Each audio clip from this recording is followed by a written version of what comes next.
La tahzan, don't be happy. No, Do not be Don't be- sad. don't be sad.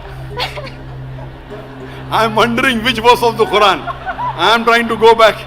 Where Allah says don't be happy.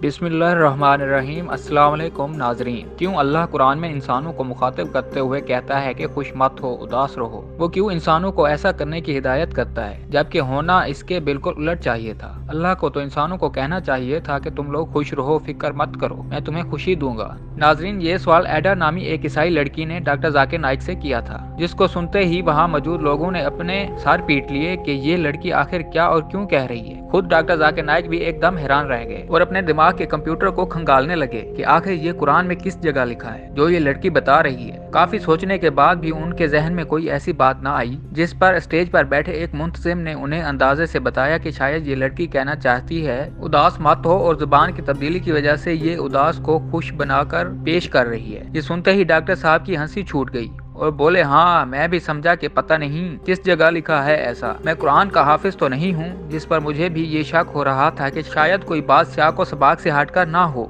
या फिर ये मैं ही बुरा हूँ कि किस पसे मंजर में ये बात की गई है। हाल में बैठे अफराद भी ये बातें सुनकर खिलखिलाकर हंस पड़े। नाज़रीन, किसी अजनबी ज़बान में गुफ्तगू करना जिसको आप ज्यादा जानते भी ना हो इतना मुश्किल और कंफ्यूजिंग हो जाता है कि अक्सर भरे मजमा में ही आपकी हंसी उड़ाई जाती है। ऐसा ही इस वीडियो में भी हुआ कि उस लड़की ने भी अपनी तरफ से एक बहुत ही संजीदा सवाल किया, मगर जुबान की तब्दीली और अनजान होने की वजह से वो लड़की सही तरीके से अपना सवाल समझा नहीं पाई। मगर उसकी ये गलती वहाँ बैठे लोगों ने एंजॉय भी खूब की। डॉक्टर साहब भी समझ गए कि वो लड़की अंग्रेजी जबान नहीं जानती थी, इसलिए उसको अपना सवाल समझाने में मुश्किल हो रही थी। उनकी तस्हीह पर उसने भी अपना सवाल दुरुस्त करके पेश किया। ये मनाजिर बहुत ही दिलचस्प हैं, आप भी इनको देखिए।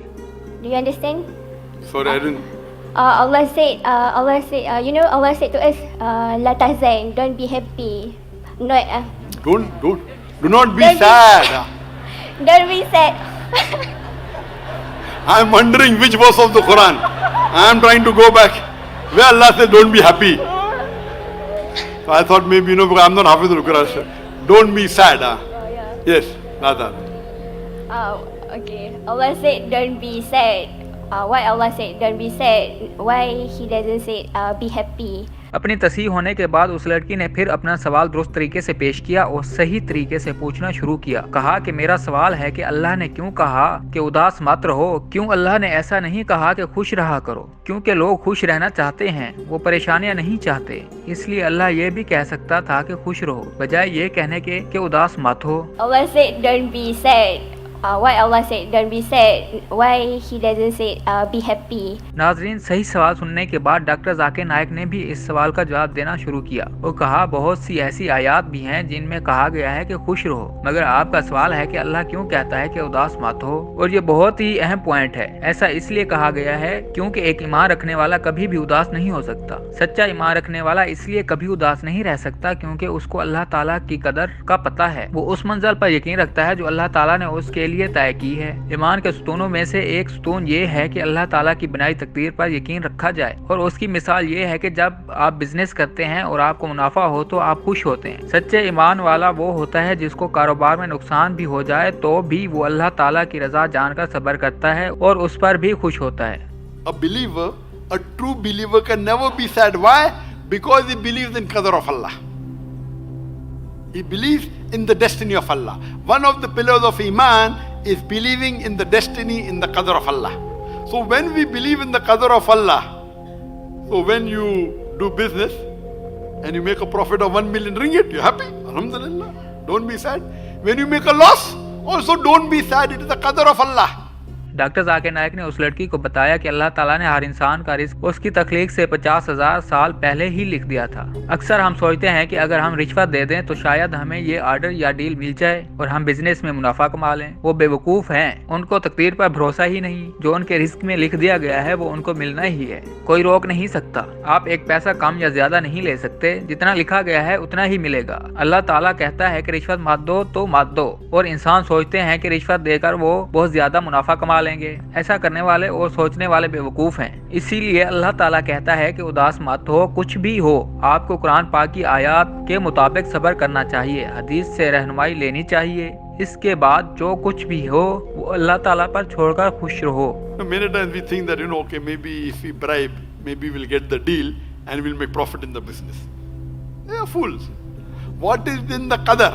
Allah has written the risk, you will get it. You cannot get 1 ringgit more, you cannot get 1 ringgit less. Allah said, don't bribe, don't bribe. Surah Baqarah chapter 2. But yet we want to bribe, thinking that if we bribe, we'll make a bigger profit. We are fools.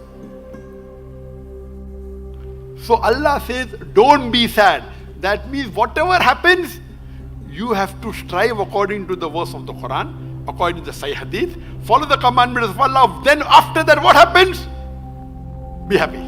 Doctor Zakir Naik نے بتایا کہ لوگ مجھ سے پوچھتے ہیں کہ doctor ذاکر کیا تم نے بھارت میں کچھ ایسا کیا جس پر تمہیں پچھتاوا ہوا ہو، کیونکہ وہاں تمہاری ساری جائیداد چھن گئی، جو بنایا تھا سب لٹ گیا. اور میں کہتا ہوں کہ نہیں، میں کیوں پشیمان ہوں گا، یہ اللہ تعالیٰ کی تقدیر ہے، میں اس پر راضی ہوں. ملائیشیا آنے کے بعد میں نے جانا کہ اللہ تعالیٰ نے ہجرت کرنے والوں کے لیے بھی کیسے کیسے انعام رکھے ہیں. ایک سچا مسلمان کبھی اداس ہو ہی نہیں سکتا، چاہے وہ امیر ہو یا غریب، جنگ ہو یا امن کا دور، چاہے وہ بیمار ہو یا تندرست. ایمان والا اللہ تعالیٰ کا شکر ادا کرتا رہتا ہے. ارشاد باری تعالیٰ ہے کہ اللہ نے ہی زندگی اور موت کو پیدا کیا تاکہ دیکھے کہ کون نیک اعمال کرتا ہے. ایک ایمان والے کے لیے امتحان زیادہ سخت ہوتا ہے، اور اگر وہ اس امتحان میں پاس ہو جاتا ہے تو اس کے لیے انعام بھی اتنا ہی بڑا ہے. تو اگر آپ مومن ہیں اور آپ پر امتحان آتا ہے تو آپ خوش ہوں گے کہ اللہ تعالیٰ آپ کو جنت میں کوئی اعلیٰ مقام دینا چاہتا ہے، اس لیے وہ آپ کا امتحان بھی سخت لے رہا ہے. اس لیے ایک ایمان والا کبھی بھی اداس نہیں ہو سکتا. آپ کو یہ ویڈیو کیسی لگی ہمیں اپنی رائے سے بھی کامنٹ سیکشن میں ضرور آگاہ کیجیے گا.